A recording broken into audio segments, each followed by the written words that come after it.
അപ്പോൾ നമ്മുടെ ഒരു ഫീഡ്ബാക്ക് എടുക്കാനാണ്. അപ്പോൾ ബസ് ഇങ്ങോട്ട് എത്തി, ബസ് നിർത്തി തരാമെന്നാണ് പറഞ്ഞിരിക്കണേ. അപ്പോൾ അതിനുള്ളിലാണ് എടുക്കണേ, കാരണം അവരുടെ സമയം വൈകാൻ പാടില്ല. ബസ്സിലേക്ക് ഇറക്കിയോളൂ. കൊല്ലംകാരാണ് എല്ലാവരും. റെയിൽവേ സ്റ്റേഷൻ ഇതാ എല്ലാവരും നമ്മുടെ ആൾക്കാരാണ്. ബസ് മൊത്തം അപ്പോൾ എയറാണ്. ഈ ലൈനിലിരിക്കുന്ന ഈ ബസ് മൊത്തം നോക്കി നോക്ക്. അപ്പോൾ എല്ലാം ഒറ്റപ്പാലത്തേക്കുള്ളവരാണ്. അപ്പോൾ ആദ്യം തന്നെ നിർത്തി തന്ന നമ്മുടെ പ്രസാദ് ഏട്ടൻ. ഇതാ ഏട്ടാ നമസ്കാരം. അപ്പോൾ ഇവരൊക്കെ നമ്മുടെ ബസ്സിന് വലിയ സൈഡാക്കുന്നത്. അപ്പോൾ ഇങ്ങനൊരു ബസ്സിലൊരു ഇങ്ങനൊരു ഫീഡ്ബാക്ക് ആദ്യമായിട്ടാണ്, കാരണം ബസ് മൊത്തം ഒരു പ്രൈവറ്റ് ബസ്സിലേ. അപ്പോൾ നമ്മൾ എവിടെ സ്ഥലം എവിടെയായിരുന്നു? കരുനാഗപ്പള്ളി. നമ്മൾ കൊല്ലം കൊട്ടാരക്കര.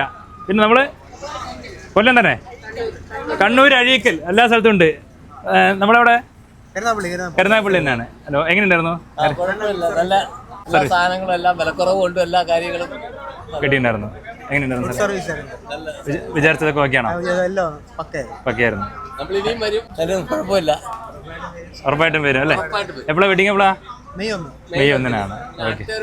ഒക്ടോബർ 15 വരും. സന്തോഷം. നമ്മള് കണ്ണൂർ എവിടെ സ്ഥലം? എവിടെ? തളിപ്പറമ്പ്. നമ്മൾ കണ്ണൂർ തളിപ്പറമ്പാണ് കേട്ടോ ഇവര്. എല്ലാം ഓക്കെ അല്ലേ സാറേ? സ്റ്റാഫ് അടിപൊളിയാണ്. അതിൽ നീതു എന്ന് പറഞ്ഞവര് ഓക്കെ ആയിരുന്നു. സന്തോഷം. ഭയങ്കരമായിരുന്നു. ഒറ്റപ്പാലത്താണ്, ട്രെയിൻ ഒറ്റപ്പാലത്താണല്ലേ? Okay sir. അപ്പോൾ എന്തായാലും നല്ല അടിപൊളിയാവട്ടെ കേട്ടോ. അപ്പോൾ എന്തായാലും ഞങ്ങൾ ഇന്നത്തെ ഈ ഒരു ബസ്സിൽ മൊത്തം കൊല്ലം, കണ്ണൂർ ഉള്ളവരാണ് ഇതിൽ കാണുന്നവർ. അപ്പോൾ ഇങ്ങനത്തെ ഒരു ഫീഡ്ബാക്ക് ആദ്യമായിട്ടാണ്. ഓൾറെഡി എടുത്തിട്ടുണ്ട്. ചേച്ചി എല്ലാം ഓക്കെ അല്ലേ ചേച്ചി? അപ്പോൾ എന്തായാലും എല്ലാവർക്കും വീണ്ടും കാണാം. സന്തോഷം. പ്രസാദേട്ടൻ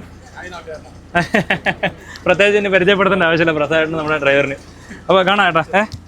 അപ്പോൾ ഒറ്റപ്പാലത്ത് സേഫായിട്ട് നമ്മുടെ കസ്റ്റമറിനെ നടക്കണം കേട്ടോ. എല്ലാവരും കാണാം.